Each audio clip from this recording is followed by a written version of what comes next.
scammers are everywhere. So what can we do to avoid being scammed?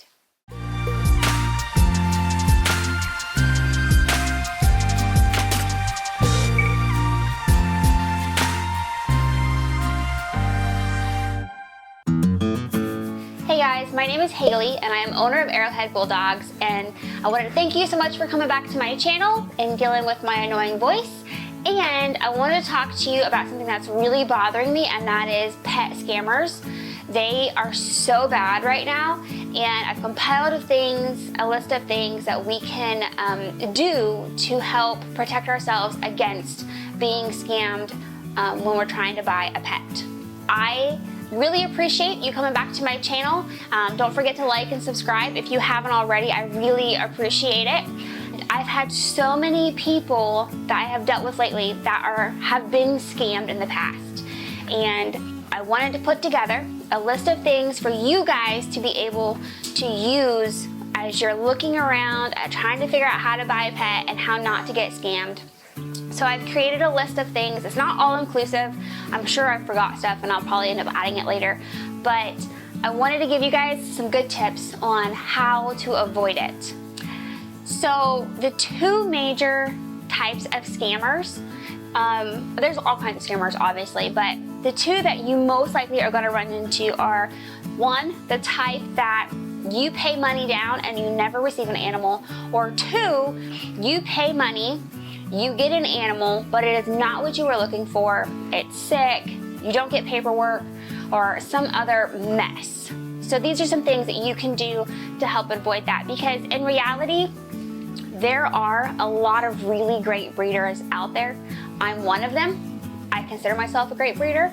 I am not the best, because there is no the best. You have people claim that, but in reality, there are a lot of really good, great breeders out there that put their heart and soul into their programs like I do.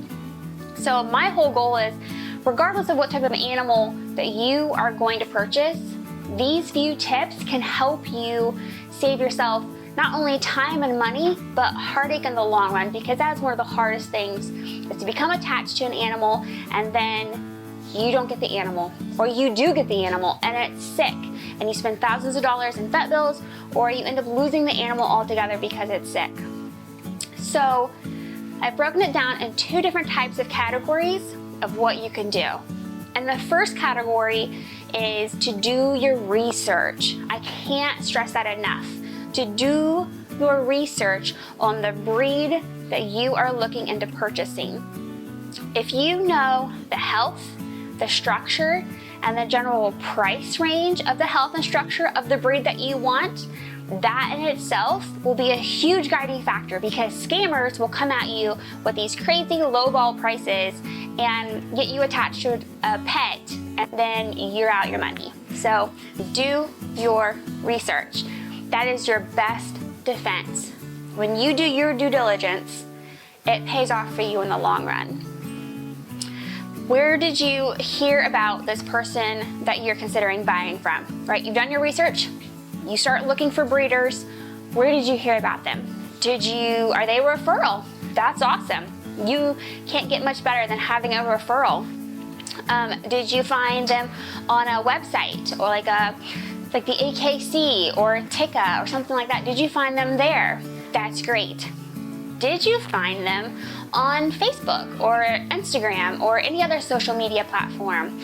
My favorite, which really stresses me out, is did you find them from like a wooden sign in their yard?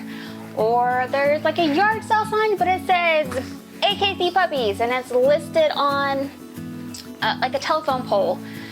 Or maybe they just have like a piece of OSB or plywood and it said puppies, AKC, here's my phone number. You know, keep in mind that animals are not yard sale items. So keep that in mind. Doesn't mean that it's going to be a horrible experience. You know, you can find great things at a yard sale, but ask yourself, is it worth the risk? They might be a great breeder. You might get a great dog. However, that's a really big gamble to make. You might be lucky and it work out great, but your odds are greatly stacked against you that the puppy or cat that you get from a cardboard sign is most likely not going to be the quality that you are hoping to have for its entire life. Okay, so you found them. Now you need to do some reviews, right? Do some review searches on whether it's their internet searches, like on their websites, what reviews do they have there? On Facebook, what type of reviews do they have there? So look at the balance of the reviews. There should be more positive reviews than negative reviews. And when you read the negative reviews, ask yourself if that sounds reasonable.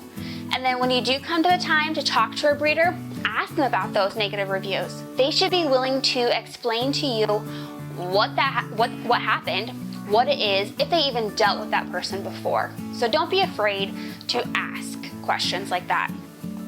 You can even internet search the breeder's name, or on the social media platforms. You can kind of get a picture of someone by what they're posting, what they're talking about, or where their name is connected and other things. I mean, everybody does that, right? Everybody searches somebody at some point. So why not use that tool for your own benefit when it comes to what you're bringing into your house? You can also do a reverse search on pictures. A lot of scammers will steal pictures from good breeders with amazing looking dogs, and then they'll use those in their sale advertisements. They'll use those pictures to try and hook you in. So you can do a reverse search and see where else those pictures are. If it's all over the internet, chances are it's a scammer. So heads up on that. So you might be able to skip some of these steps if you've had a referral, but in general, don't be afraid to use them, even if it is a referral, because programs can change. They can get better, they can get worse. Don't be afraid to do the work on this end of it. Okay, the second part of my biggest tips is to be patient, right? Because scammers don't want you to be patient at all. They're gonna show you this cute little picture and then want you to hurry up and put money down. So the first part is all before you talk to anybody. This part is to be patient and don't let the scammers rush you. So be patient. Some things that you can do to help with this part of it is to ask for pictures, right? Lots of pictures of every stage. Because remember, scammers probably stole pictures, so they're not gonna have a bunch of pictures of the same animal. They might not even have all life stages. So ask for pictures. Ask for videos. Ask for videos with that day's date, or even your name. Like I would say, hey, this is, oh look, say hi, Impossible Mommy Haley, or whatever in the video, to let them know that is from today, from that moment, for that person. It allows you to know that they're legit. If they don't have the animal, they can't do that, right? Also, live chats of some kind is like the best that you can do. And be reasonable though, like, you know, especially if they're a good breeder, they're gonna be busy, so don't expect them to just drop what they're doing and go and do this live chat with you. But don't let them ignore it either. So a breeder is going to be willing to schedule it with you. A scammer is just going to blow you off there. They're just gonna ignore you. It's just not gonna happen. So those are things to look for. Plus, during a live chat, you can kind of see the surroundings. So it's probably gonna look like that animal lives there. They're gonna have other animals or kids, family members coming in and out. You're gonna hear all of that. So it kind of gives you an idea of what that animal is living with. A scammer can't do that. They can't, they won't. So that's a flag that you need to be aware of and pay attention to. So also ask for like pictures of parents. Do they have the parents' info? Scammers can't get that to you. If they send you pictures that's like, oh, this is the mom and this is the dad, but it looks nothing like the pup or the cat or whatever animal you're getting, that's a red flag. Don't do that. Ask them what type of contract do they have? Do they even have a contract? Is there a health guarantee? Scammers don't, right? Like they want you to pay the money and then they see you later. Or that's the first type of scammer. The second type of scammer is the one that you actually will get an animal at the end, but that contract, if it's a shady contract, You know, just really read it with a fine-tooth comb. Go through it. What do they have in that contract, right? So the first type, you're not gonna get a contract, you're not gonna get anything. The second type of scammer is the one that is really a puppy mill, and they're gonna have a contract. They might even have a health guarantee, but it's gonna be super shady and not protect anybody. Or maybe like there's a lot of misspellings in it. There's bad grammar. Like, take all of those things into consideration. Do they ask you questions, right? So a scammer isn't going to ask you anything. Like for our animals, before they go home with somebody, generally I've had a whole conversation with somebody, I've asked them questions, or they filled out one of our online applications for either our puppies or our kittens. So I have information too. Does that person ask you questions? Scammers, where you don't get anything, they aren't going to ask you much questions, right? They just want your money and they want you to move on. They want to hurry you, rush you, bye-bye. Well, this puppy mill scammers, they will do a little bit more work for it. So be aware of what type of questions they're asking you. They should be asking you questions. Do they answer your questions? Scammers of the first kind, they can't answer questions because they literally don't know. They don't know health issues. They don't know parentage. They don't know the line. They don't know the pedigree. They don't know if they've been health tested. They don't know any of that stuff, right? And if they do, then they need to be able to back that up. Ask for proof. Again, with the puppy mill side, you have to be really careful that they don't give you false documents.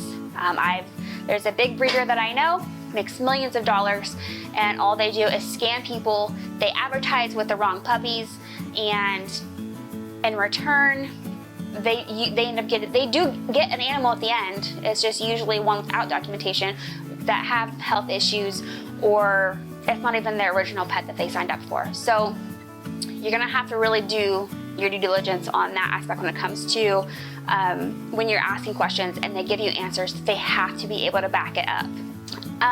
Are you talking to the breeder or are you talking to a salesman? Breeder, a lot of like the first type of scammers, they'll pretend to be the breeder, but then again can't answer any questions. The second type, they'll have the salespeople that are like the middleman for you and them, but they don't really know. They don't really have as much information, and they might have to get back to you, which isn't bad, but they're usually going off of like what you're going off of too, like what's on the website, and they might not even know what's available. They might not even have the details that you need. So doesn't mean that it's bad, doesn't mean that you're getting scammed on that end, but just that's where you have to be patient so that you can kind of filter through of what's legit and what isn't. So again, patience. I ask for referrals when I am interviewing somebody that wants an animal from me. So I'm also not afraid to give referrals. So don't be afraid to ask them if they have anybody that they've sold to that you could call and talk to or message.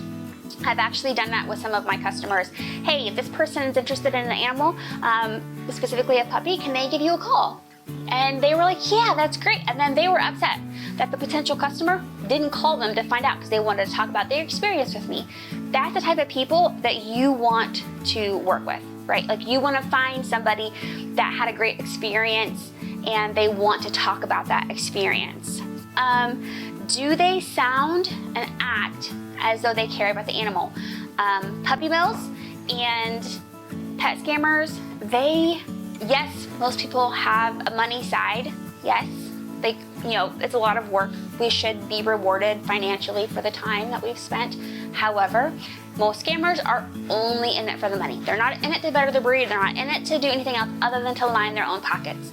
So both types of scammers, do they care about the animal? Are they talking about how they care for them? Are they talking about what they've put into them? Are they talking about the love that they've spent, the time that they've spent, the food that they're feeding them, the vitamins that they're giving them?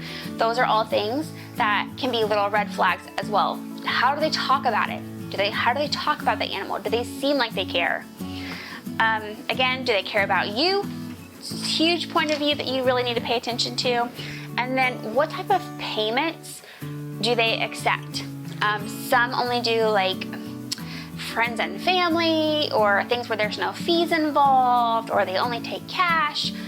But whatever form that you choose to pay in, make sure that you sign a contract before you send any money. Because once that money's sent, if they're a scammer of any kind, you're kind of out of luck, right? Like, you don't have any documentation saying what, you're just a super nice person that just gave them the money, basically. You won't have anything to back up why you need your money back. So make sure that you sign a contract before you send the money. Also, something to keep in mind is that scammers will, the kind where you don't get your pet, generally will ask for just enough money for a deposit that makes it hard, like it hits you hard, right? But it's not enough for you to spend hours and days and weeks chasing to get returned. So that's something to really be cautious about when they're asking for a deposit. All good breeders will ask for a deposit. Like, I need to make sure that you're serious. So if I take this animal off the market, that you're gonna follow through and purchase it. So expect to pay a deposit. But a scammer is gonna ask for just enough to make it difficult for you to get it back. It might be somewhere between $200 or $1,000, but how much work are you willing to do to get that back once you realize that you've been scammed? It's one of those things where it's better to do the research up front, and it's better to sign the contract and then, you know, not have to cry about it or be heartbroken later. So I feel like I've given you a lot, but I know that I haven't covered everything. I know that there's going to be a lot of other things that I should have talked about and that I've missed. So I'm planning on going back and making some more videos and give you guys some more content and really help give you guys some more tools to really help you as you move forward in your fur baby search. But if you guys have any other suggestions that I've already missed, list them down below. Or have you been scammed? List them down below. Like, let's help each other to not fall into that category of being scammed, of being heartbroken because you don't have an animal. If you've watched this far, I really appreciate it. Thank you so much. If you have any questions, please don't hesitate to ask. I love answering questions, so don't hesitate and let us know what you guys think. I appreciate it, and we'll see you guys later.